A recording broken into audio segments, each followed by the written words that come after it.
जिवंत देव, जो पवित्र प्रभू येशू ख्रिस्ताच्या नावाला धन्यवाद देऊ. प्रियांनो, सकाळच्या प्रार्थनेमध्ये आपल्या सर्वांचं स्वागत आहे. आणि प्रभू येशू ख्रिस्ताने तुम्हाला आणि मला हा नवीन दिवस त्याच्या पवित्र सामर्थ्याने दाखवला, त्याबद्दल आपण त्याच्या नावाला धन्यवाद देऊया. या सकाळच्या प्रार्थनेमध्ये पुन्हा एकदा प्रभू येशू ख्रिस्तामध्ये आपलं सर्वांचं स्वागत आहे. आपण प्रार्थना करू.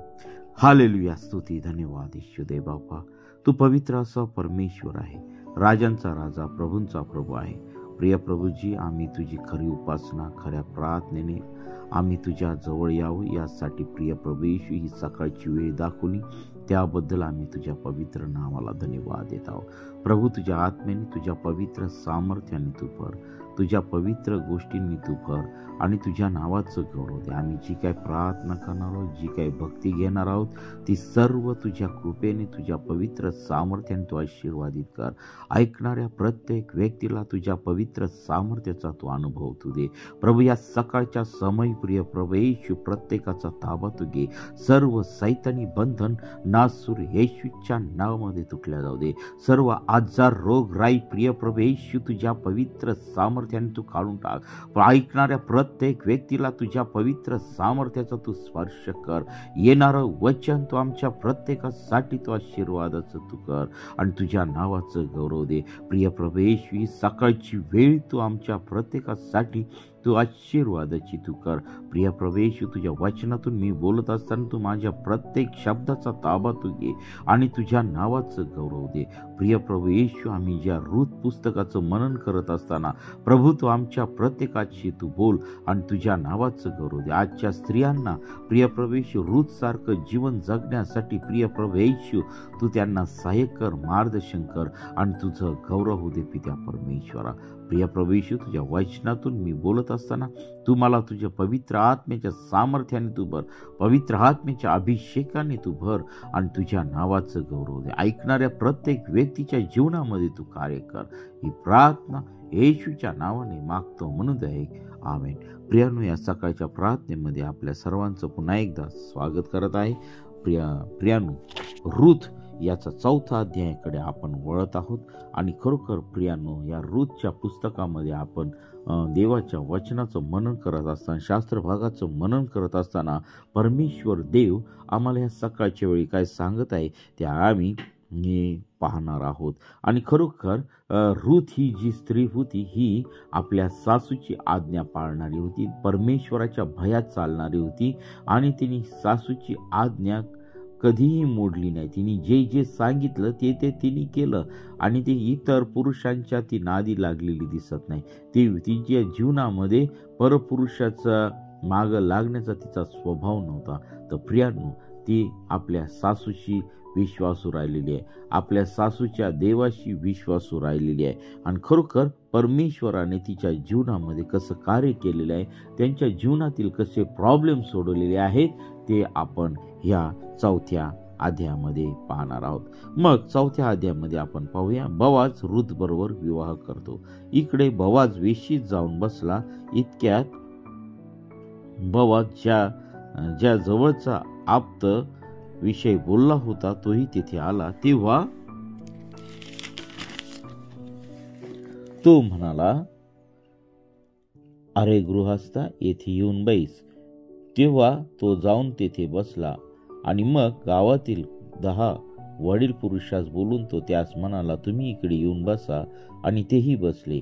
मग तो त्याच्या जवळच्या आप्तास म्हणाला, मोआब देशाहून आम्ही आली आहे. ती तुझा माझा बांधव अलीमलेक याच्या शेताचा वतन भाग विकित आहे. तर मला असे वाटते की तुझ्या कानावर ही गोष्ट घालावी आणि तिथे बसलेले लोक व माझ्या लोकांचे वडील जन यांच्या समक्ष तू ती जमीन खरेदी करावी. तुला ती सोडवायची असेल तर सोडव, ती सोडवायची नसली तर तसे सांग, म्हणजे मला समजेल. कारण ती सोडवणारा तुझ्या वाचून दुसरा कोणी इतका जवळचा आप्त नाही.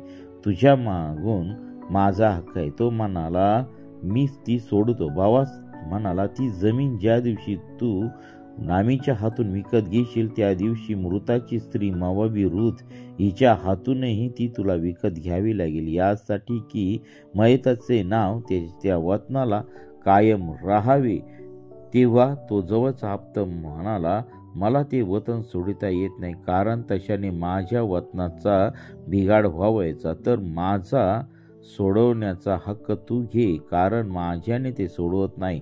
वतन सोडवणे व त्याची अदलाबदल करणे हे व्यवहार पक्के करण्याची इस्रायल लोकात प्राचीन काळी अशी वहिवाट होती की मनुष्य आपले पायतन काढून दुसऱ्यास देत असे. प्रमाण पटवण्याची इस्रायल लोकात हीच चाल होती.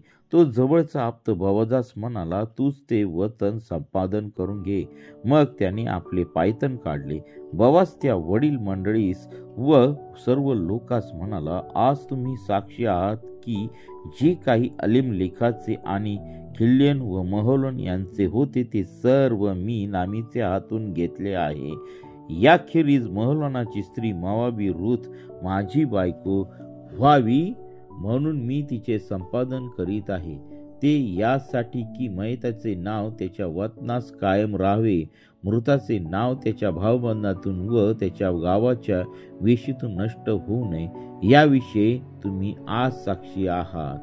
तेव्हा वेशीतले सगळे लोक व वडीलजन म्हणाले, आम्ही साक्षी आहोत.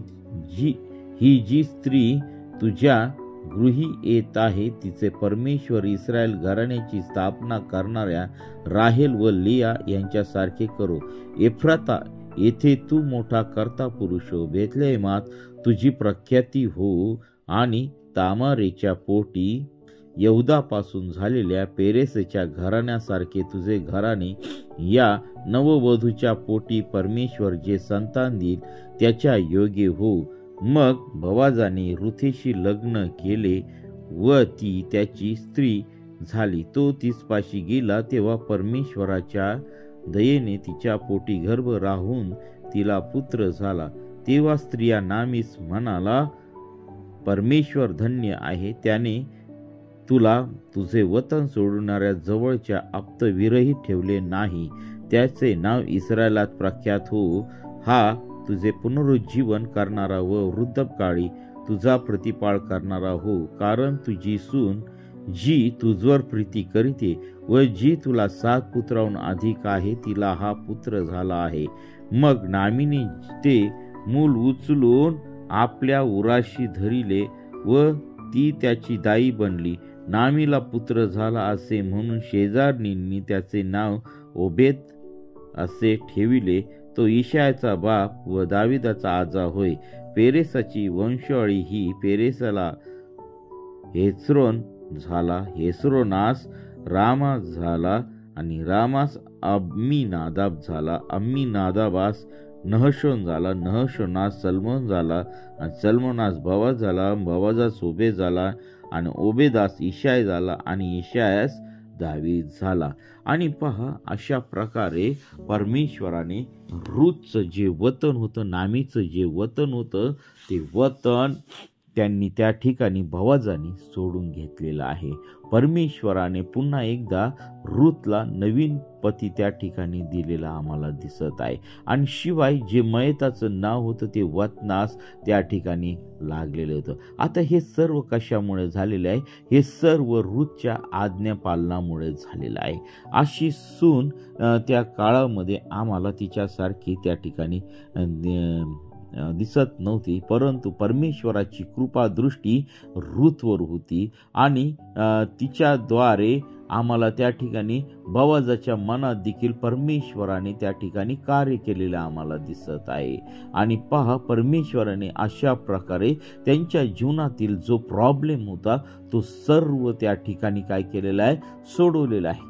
प्रियांनो, आजच्या स्त्रियांना मी हेच सांगू इच्छित आहे की आम्ही जर परमेश्वराच्या भयात, परमेश्वराच्या सामर्थ्यात जर आम्ही वाढत आहोत तर परमेश्वर देव आमचं देखील जीवन बदलून जातं. आता पहा, नामी ह्या ठिकाणी आपलं वतन, आपले जमीन जे काय असेल ते सर्व सोडून ती मोआब देशात राहण्यास गेली आणि त्या ठिकाणी तिचा पती आणि त्याचे दोघेही मुले त्या ठिकाणी मरण पावलेले आहे. प्रियांनो, आपण आपल्या लोकांना सोडून आम्ही परक्या देशात जाऊ नये. आपले लोक म्हणजे कोणते?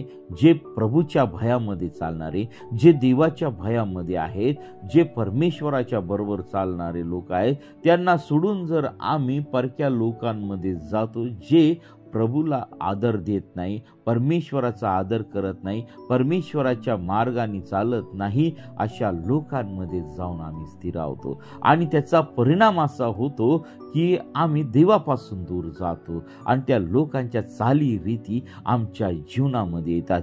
जिवंत देवाच्या विरोधामध्ये आम्ही जातो आणि त्याचा तडका असा बसतो की पहा, नामीच्या जीवनामध्ये तिचा पती आणि तिचे दोन्ही लेकरं त्या ठिकाणी मृत्युमुखी पडलेले आहेत.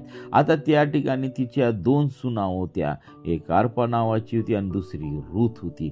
तर अर्पा ही नामीला सोडून तिच्या भाऊबंदाकडे, तिच्या लोकांकडे ती निघून गेलेली आहे. परंतु रूथ ही नामीशी जडून राहिलेली आहे. ती म्हणाली, ती इतकं छान तिने त्या ठिकाणी सांगितलं की तुमचा देश तो माझा देश, तुमचे लोक ते माझे लोक, तुमचा देव तो माझा देव. आणि पहा, तिने कोणत्याही गोष्टीचा विचार केला नाही.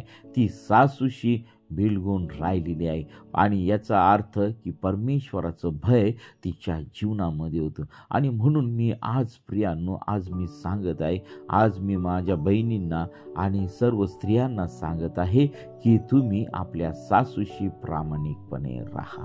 प्रियांनो, जरी आपली सासू जर आपल्याला त्रास देत असेल तर तिच्यासाठी तुम्ही प्रार्थना करा की तिचं जीवन बदलून जाईल. आणि प्रियांनो, माझ्या बहिणींनो आणि मातांनो, या सर्व गोष्टी तुम्ही तुमच्या जीवनामध्ये घ्या. आणि ज्यांचे लग्न व्हावयाचे आहेत त्या सर्व मुलींना माझं एकच सांगणं आहे की तुम्ही आपल्या ज्या घरी जाल त्या घरच्या लोकांच्या आज्ञेमध्ये राहा, परमेश्वराच्या अधीन राहा. आणि पहा, परमेश्वराचं कल्याण हे तुमच्या जीवनामध्ये आल्याशिवाय राहणार नाही. रूथ या पुस्तकामधून आम्हाला आजच्या ज्या स्त्रिया आहेत त्या सर्वांना चांगला बोध मिळत आहे.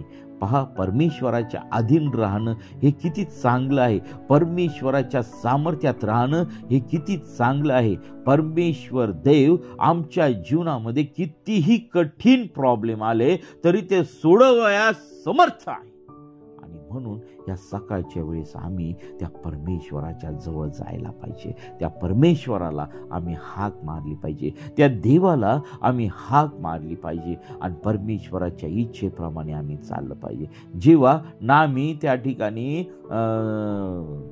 सर्व तो मोआब देश सोडून ती पुन्हा आपल्या वतनामध्ये आली, त्यावेळेस तेथील सर्व लोकांनी तिचा स्वीकार केलेला आहे. परमेश्वर देवाने त्या सर्व इस्रायली लोकांचा ताबा घेतलेला आहे आणि तिचं वतन सोडवण्यासाठी बोआज हा देवाचा दास याला त्या ठिकाणी उभं केलेलं आहे. आणि पुढे आम्ही पाहतो की ह्या बोआजाच्याच वंशातून दावीद राजा आलेला आम्हाला दिसत आहे आणि दाविदाच्या कुळामध्ये प्रभू येशू ख्रिस्ताचा जन्म त्या ठिकाणी झालेला आहे.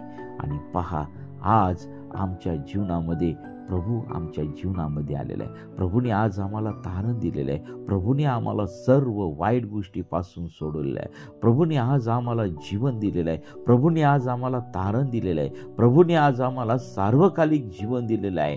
ते अशासाठी की आम्ही त्याच्या संगती राहून त्याच्या राज्यामध्ये जावं. होय प्रियांनो, या शेवटच्या काळामध्ये आम्ही राहत असताना हे परमेश्वराचं वचन आम्ही आमच्या जीवनामध्ये आम्ही घेतलं पाहिजे, आमच्या कुटुंबामध्ये आम्ही ठेवलं पाहिजे, आमच्या नातेवाईकांच्या जीवनामध्ये आम्ही ठेवलं पाहिजे. आम्ही इतरांसाठी आम्ही प्रार्थना केली पाहिजे, आम्ही इतरांसाठी आम्ही मध्यस्थी केली पाहिजे. आज ज्यांना देवाचं वचन माहिती नाही त्यापर्यंत, त्या लोकांपर्यंत आम्ही देवाचं वचन आम्ही घेऊन गेलं पाहिजे. परिस्थिती किती गंभीर असू द्या, परिस्थिती किती कठीण असू द्या, त्या सर्व परिस्थितीमध्ये आम्ही परमेश्वराचं गौरव केलं पाहिजे. मग पहा प्रियांनो, परमेश्वर देव आज तुमच्या जीवनामध्ये कार्य केल्याशिवाय राहणार नाही. ज्याप्रमाणे रूथ आणि नामीचा प्रॉब्लेम परमेश्वराने बोआजाच्या थ्रू सोडलेला आहे, तसाच प्रियांनो, परमेश्वर देव आमच्या जीवनामध्ये, आमच्या कुटुंबामध्ये कार्य केल्याशिवाय राहणार नाही. प्रियांनो, आज अनेक कुटुंबामध्ये अशांती आहे, अनेक कुटुंबामध्ये भांडणं आहेत, अनेक कुटुंब तुटण्याच्या मार्गावरती आहे. परंतु परमेश्वर देवाची इच्छा नाही की तुमचं कुटुंब तुटावं. आणि म्हणून मी पती पत्नींना आज या सकाळच्या समय आव्हान करत आहे, तुम्ही प्रभूच्या आज्ञेमध्ये राहा, प्रार्थनेमध्ये राहा, वचनामध्ये राहा. प्रियांनो, तुमचं कुटुंब त्या ठिकाणी बदलल्याशिवाय राहणार नाही. जगातल्या गोष्टीच्या मागं लागू नका, जगातल्या पैशाच्या मागं लागू नका, जगातल्या प्रॉपर्टीच्या मागं लागू नका. तर जी अविनाशी संपत्ती आहे, जिचा नाश होत नाही, अशा संपत्ती जी परमेश्वराने आम्हाला दिलेली आहे, ती म्हणजे देवाचं राज्य, ते मिळवण्यासाठी आम्ही झटलं पाहिजे. प्रियांनो, तर चला आपण प्रार्थना करूया. या छोट्याशा वचनाद्वारे देवबाप तुम्हाला आणि मला आशीर्वादित करो. आपण प्रार्थना करूया. हालेलुया, स्तुती, धन्यवाद येशू देवबापा. पुन्हा एकदा आम्ही ह्या सकाळच्या ह्या पाठच्या समय आम्ही तुझ्या चरणाजवळ येत आहोत. प्रिय प्रभेश, आमच्या प्रत्येकाचा ताबा तू घे, सर्व बहिणींचा ताबा तू घे. प्रभू, ज्या सुना म्हणून ज्या ज्या कुटुंबामध्ये कार्यान्वित आहे, प्रभू, त्या सर्व सुनांना आपल्या सासूंच्या अधीन राहण्यासाठी प्रिय प्रभेश त्यांना तू सहाय्य कर. सर्व सैतानी बंधन, सर्व सैतानी विचार, सर्व सैतानी द्वेष नासूर येशूच्या नावामध्ये निघून जाऊ दे. आणि प्रिय प्रभू येशू, सर्व सासू आणि सुनांना तुझ्या पवित्र चरणाजवळ समर्पित करत आहे. प्रिय प्रभू येशू, योग्य धार्मिक जीवन जगण्यासाठी प्रभू त्यांना तू सहाय्य कर, मार्गदर्शन कर. तुझ्या आत्म्याद्वारे तू त्यांना चालव, तुझ्या पवित्र सामर्थ्याद्वारे तू त्यांना चालव आणि तुझं गौरव त्यांच्या जीवनाद्वारे होऊ दे पित्या परमेश्वरा. प्रिय प्रभू येशू, आज आम्ही प्रार्थना करत आहोत प्रभू, जे आजाराच्या बंधनामध्ये आहे, कॅन्सर, एड्स आणि वेगवेगळ्या प्रकारचे आजार प्रत्येकाच्या जीवनामध्ये भरले, ते सर्व आजार प्रभू तुला बसलेल्या फटक्यांनी प्रिय प्रभू येशू सर्व आजारापासून तो आम्हाला मुक्तता दिलेली आहे, तो आम्हाला नवीन अवयव दिलेले आहे. प्रभू, सर्व सैतानी बंधन नासूर येशूच्या नावामध्ये तुटल्या गेलेले आहेत आणि तुझं गौरव होऊ दे पित्या परमेश्वरा. आजच्या दिवसभरातील सर्व प्रार्थना उपास तुझ्या पवित्र सामर्थ्याने तू आशीर्वादित कर. आमच्या प्रत्येकाचं कामकाज तू आशीर्वादित कर. प्रभू, ज्यांच्या जीवनामध्ये आर्थिक समस्या आहेत प्रभू, त्या सर्व आर्थिक समस्या तुझ्या पवित्र भांडारातून तू त्यांना सोडू आणि तुझ्या नावाचं गौरव दे. प्रभू, जे लेकरं शिक्षण घेत आहेत त्यांना तू ज्ञान, बुद्धी, चातुर्याने तू भर. प्रिय प्रभू, ज्यांचे लग्न होत नाहीत प्रभू, त्या सर्व तरुण तरुणींना प्रिय प्रभू सुंदर तो वधू आणि वर तू दे आणि तुझं गौरव होऊ दे पित्या परमेश्वरा. प्रभू, जे बेरोजगार आहेत त्यांना तू छान असं काम तू दे आणि त्यांची उपजीविका चालवण्यासाठी त्यांचे मार्ग तू उघड आणि तुझं गौरव दे. ज्या कुटुंबामध्ये अशांती आहे ती सर्व प्रकारची अशांती नासूर येशूच्या नावामध्ये काढून टाकत आहे. हो पित्या परमेश्वरा, प्रत्येकाला तू आशीर्वादित कर आणि तुझं गौरव होऊ दे पित्या परमेश्वरा. प्रभू, आम्ही कोणी नाही तर सर्व काही करणारा परमेश्वर तू आहे. प्रभू, तू आमची प्रार्थना ऐकली, आमच्या प्रार्थनेचं उत्तर दिलं, त्याबद्दल मी तुझ्या पवित्र नावाला धन्यवाद देते. ही प्रार्थना येशूच्या नावाने मागतो म्हणून आहे, आमेन. प्रियांनो, आपल्याला जर प्रार्थनेची गरज आहे तर 9730301668 या क्रमांकावरती संपर्क करा. आम्ही आपल्यासाठी प्रार्थना करीत आहोत. देवबाप आपल्याला व आपल्या परिवाराला आशीर्वादित करो. आमेन, आमेन.